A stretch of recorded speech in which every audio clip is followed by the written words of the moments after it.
Hey Merfolk fans, I'm Joe. Thanks very much for joining me today. If you'd like to support my channel, please check the link above to my Patreon page. I'm here with a replay of a Modern Friendly League match. I've been testing the Chalice of the Void Coralhelm Commander build that M. Hayashi has been doing so well with for the last couple of years. So let's go ahead and have a look at my opening hand for game one. So this is pretty close to sort of the god hand for this deck. You want to go turn 1 Vial, turn 2 Chalice. So definite keep for me. And the opponent kept as well. We're on the draw. Overgrown Tomb probably means Inquisition, but tapped Overgrown Tomb, so no Inquisition. Always happy to see Trickster. It has sort of immediately become one of the best cards in the deck. It's super versatile. So let's go ahead and, yeah, just jam Island AEther Vial. Really unsure what we're playing against here. It's probably some kind of Jund or Abzan deck. In which case, Chalice of the Void's probably not that great, but it still gets some work done game one against things like Lightning Bolt and Inquisition.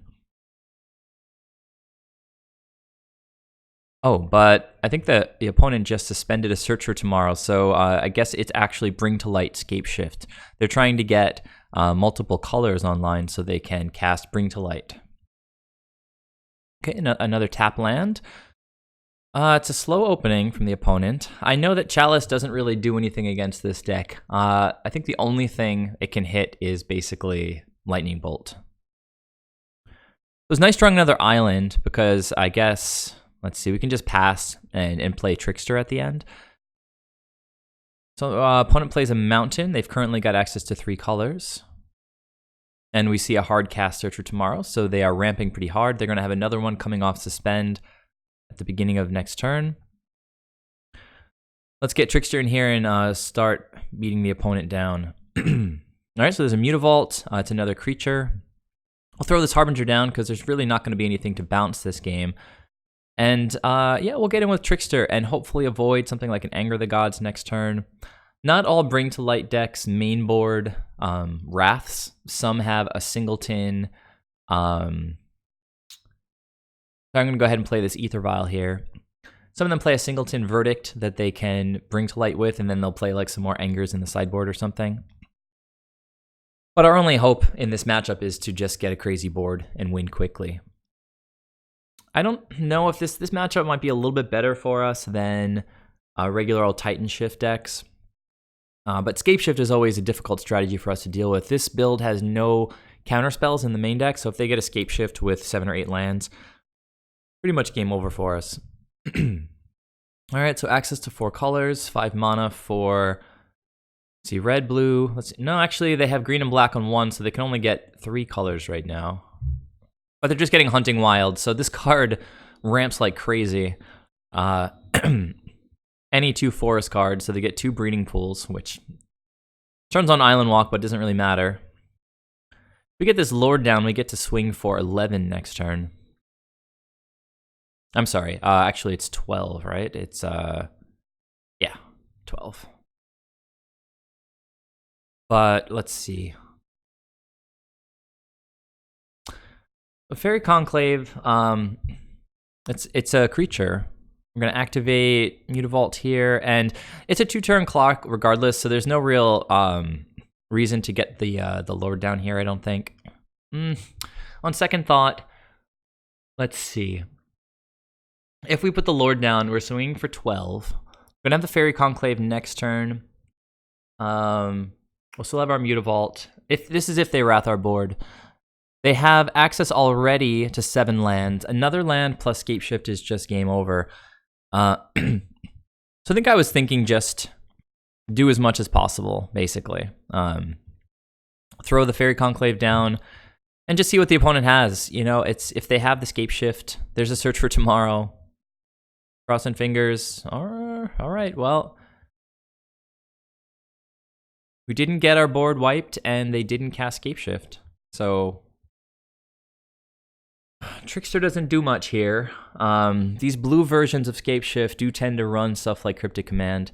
So I guess the best we can do is just go to combat, see what happens. All right, so the fact that they didn't go for Scapeshift or Bring to Light last turn. Let's see, they do have black, green, blue, red now. Means they probably didn't have... What did they play last turn? They probably didn't have their payoff spell last turn, but maybe they just cycled into it right now. I decided, since I have like super lethal anyway, not to attack with Mutavault, which may have been a mistake, because if I swing for 2 and then draw another land next turn, I can swing for 4 next turn, even if they wipe away my board. But if they Bring to Light, they're going to Bring to Light for Scapeshift, not for Supreme Verdict at this point. So I'm really not super afraid of getting the board wiped. If it happens, it happens, and we probably lose.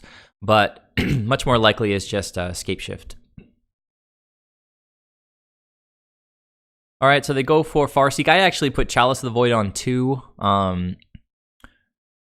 just to counter like Snapcaster Mages and Farseek. The opponent just kind of cast a Farseek into it. Not sure what he was thinking about there. But here's Bring to Light, cast with 4 colors, and that just means Scapeshift, and 9 lands means super lethal. I like to just make sure they have the mountains, make sure that they don't misclick. Once the triggers start going on the stack, I just scoop. So in this case, the guy's got an infinite number of Valakut triggers. And yeah, it's a very difficult matchup for Merfolk in general, and Chalice doesn't help the matchup. So let's go ahead straight to game 2 and see how that went.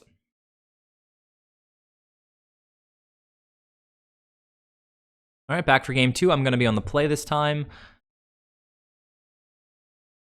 This is a keep because the Deprive is super valuable. Faerie Conclave's punch in, even through board wipes, and Silvergill is a card draw, so not super optimal, but still pretty good. We'd like to see an AEther Vial, but whatever. Faerie Conclave, so something I haven't talked about yet in my little deck tech earlier, or in either the other couple of videos that I've recorded of these sort of highlight matches, is Faerie Conclave effectively acts as a 1-drop in this deck. So on turn 1, we often have nothing to do because there's only 4 AEther Vials in the deck, so we only draw AEther Vial in our opening 7 like 40% of the time. The rest of the time, if we draw a Conclave, it actually gives us something to do. We get value out of getting that tap land into play. Also, the deck just runs tons of even numbers, right? It's almost all 2-drops. So unless you have Coralhelm Commander to play and level up, or a 2-drop and an AEther Vial, a really great play is just to play a 2-drop and then drop Faerie Conclave on turn 3. So again, just kind of acting as a 1-drop in the deck. Excuse me. So opponent plays Forest and no Search for Tomorrow, so that's always good for us. At this point, we're not really afraid of anything the opponent can cast. Deprive is pretty much just for something that can beat us, like Bring to Light. We'll go ahead and draw a card off this Silvergill Adept, of course, revealing the Lord.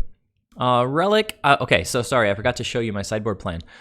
These blue Bring to Light decks, they run usually like 2 Snapcaster Mages to get some value out of running blue out of their graveyard. They can recast like a ramp spell or some removal spell. So I brought in Relic. So, I mean, Relic is important because it handles their graveyard, but it's also important just because there are some particular cards that we really, really want to draw in this matchup. Most important of all being Deprive. And Relic is just another cheap card that helps us get closer to drawing Deprives.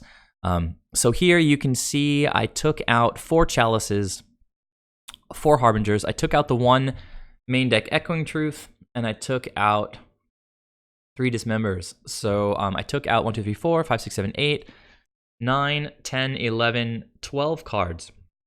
Brought in 4 Deprives, 4 Relics, and I think I just brought in the 4 Tidebinder Mages. Sometimes these decks sideboard into things like Obstinate Baloth or Thragtusk to slow down aggressive decks like Merfolk.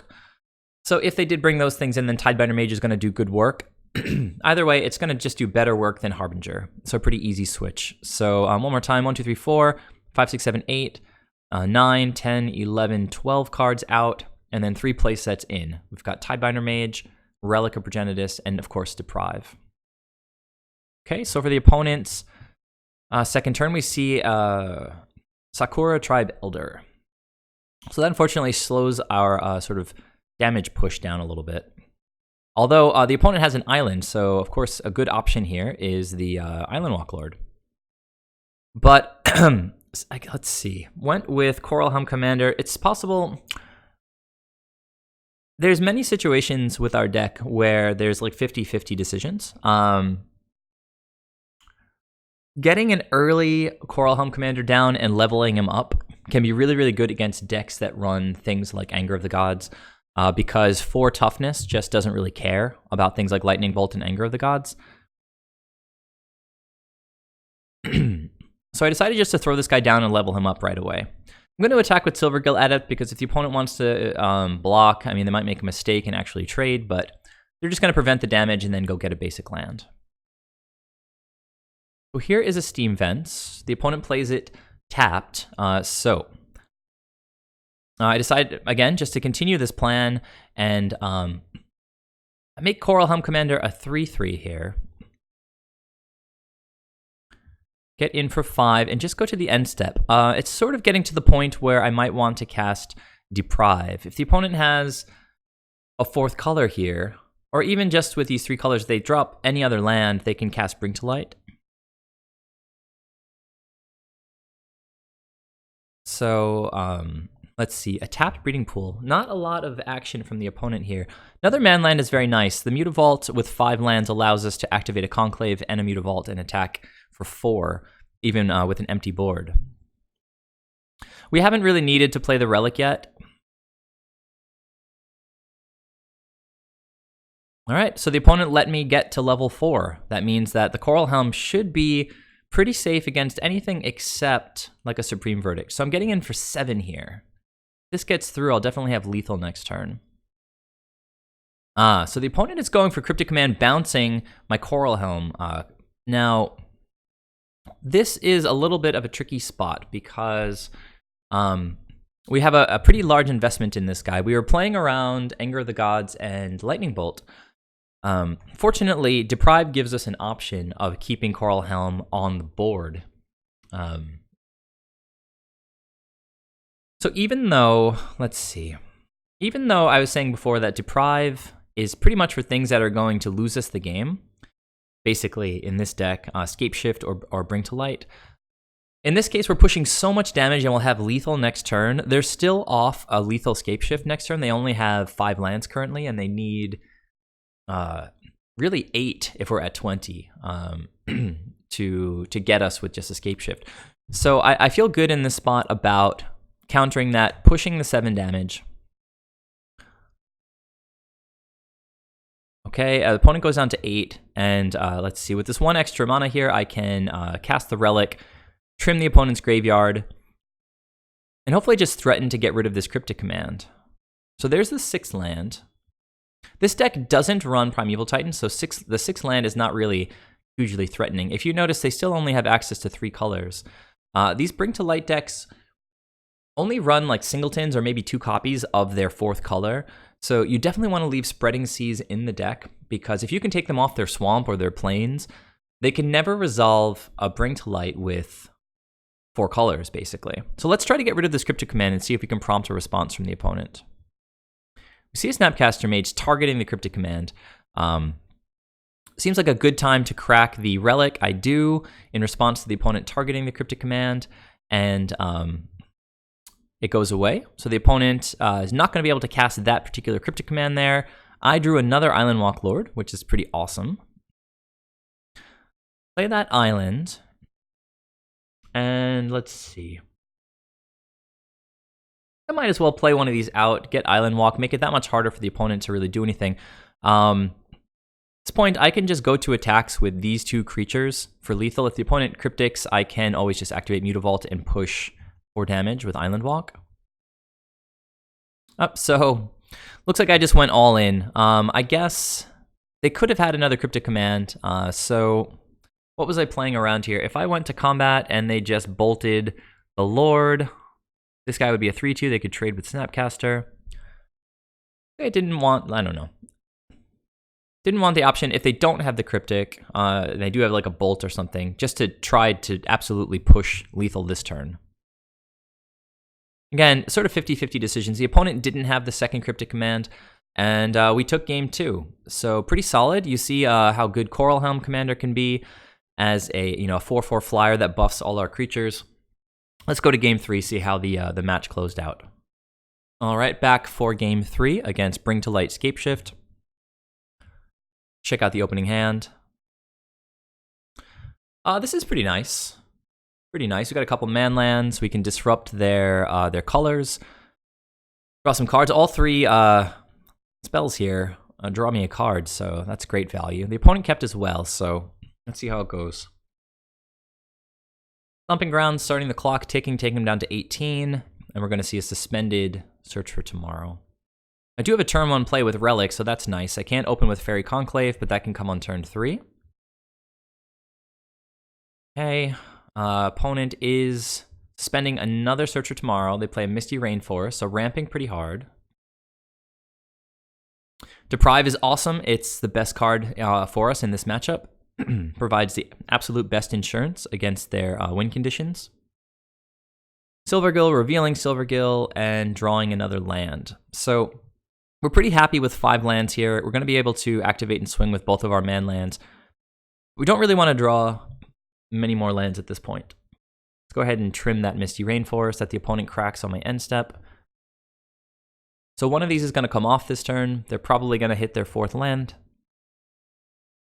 On this turn, there's a Swamp. That's an excellent target for Spreading Seas. I'm sure that they only play 1 Swamp in the deck. So they may have a Shock that gives them a Swamp. Here's an Ancient Grudge destroying my Relic. It's kind of funny because, again, these decks just run like 2 Snapcaster Mages. They pretty much bring in Ancient Grudge for AEther Vial, but with me tapped out, it was a good opportunity for them to go after the Relic. However, they're already down to 3 cards, and we're sitting over here with 6 cards, 2 of which draw us a card, and 1 of which just counters their win condition. Okay, Lord of Atlantis.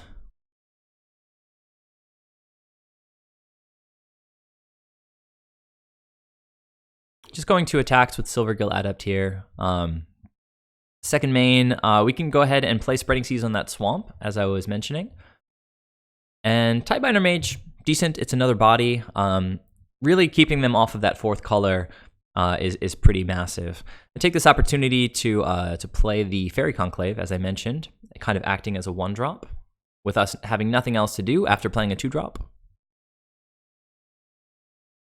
Okay, so with them only on 4 or 5 lands here this turn, it's not hugely threatening. Even when if they have a 6th land drop to make, they can't kill us with Scapeshift right now. So it's fine for me to sort of drop the shields for the time being. Something like a board wipe is not a big deal because I've only got 1 Silvergill, and you saw they got a Forest, so they still only have their 3 main colors. And they're just passing the turn with 4 cards in hand. Another Relic is decent, I guess. Probably not going to cast it this turn. So many options. They're getting to the point where they've got a whole bunch of lands. We may want to consider holding up Deprive. As usual, the best thing to do is usually to just sort of go to combat, see if they have any response. We can get them to tap out or something, to do something. But let's see. Here we just have a bolt on the Silvergill, so that's pretty awesome. Opponent's back down to 3. Now, I may want to get this Relic on board to prevent that Lightning Bolt from getting flashed back. Play the Mutavault. Play the Relic, and let's go ahead and start trimming the opponent's graveyard. They went straight for the Lightning Bolt. It's very, very strange to me. Like, I guess they think the Ancient Grudge is more important than a Lightning Bolt. And let's just draw a card and get a body on the table with that Silvergill Adept. Okay, opponent chooses to remand that and can't recast it, and we want to leave mana up for Relic anyway. All right, so he's going to try to get rid of this thing right now, so let's go ahead and cycle it for value. And a Merfolk Trickster. It's great. It's another body. Works at flash speed. So note that I'm keeping ahead of my opponent on the clock. Very important thing to sort of think about.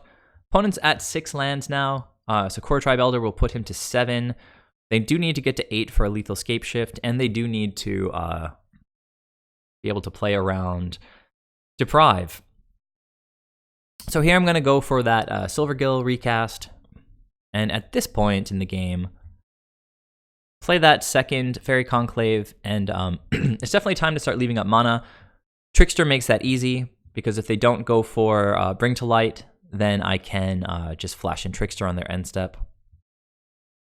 Passing with 7 lands on the board, Sakura Tribe Elder representing the 8th land, and 2 cards in hand. So let's get Trickster down here. Okay, they don't need to do this now. They chose to do it now. Sakura Tribe Elder will regain its ability on my turn. Opponent might not know that. Drawing lands, not that great, but we've got plenty of gas in hand. So probably just want to apply pressure on this turn. Let's go ahead and play that Lord of Atlantis. We can activate Mutavault, go for a big attack, and still have up 2 mana for Deprive. So, swinging for 9, opponent doesn't tap my team. And with 2 cards in hand, it looks like they have no option other than to go down to 6. Now, it's possible that if the opponent has a Remand and a Bring to Light, that I didn't play correctly, because if they remand my Deprive, then I want to be able to recast it. But with 2 cards in hand, we're not super afraid of them having both the win condition and a counterspell.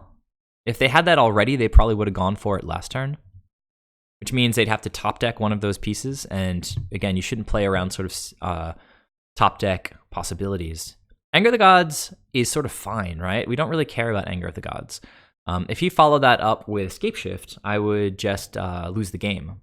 So I still have plenty of beef to attack with. Once I play this land next turn, I'm going to be able to activate Mutavault. And let's see.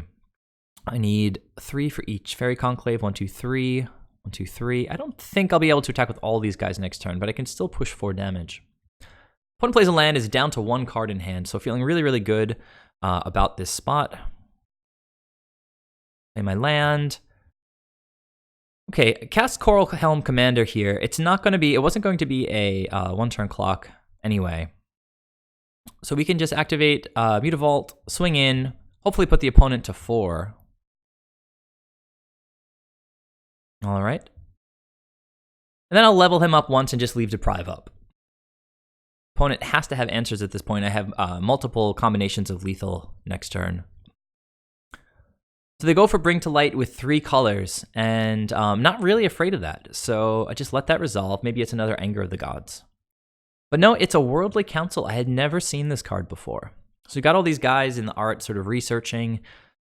What are they researching? Domain. Look at the top X cards of your library, where X is the number of basic land types among lands you control. Put one of those cards into your hand, and the rest on the bottom of your library. So since I kept them off that black mana, they only have 3 colors, 3 basic land types, and that means they can only look at the top 3 cards of their library.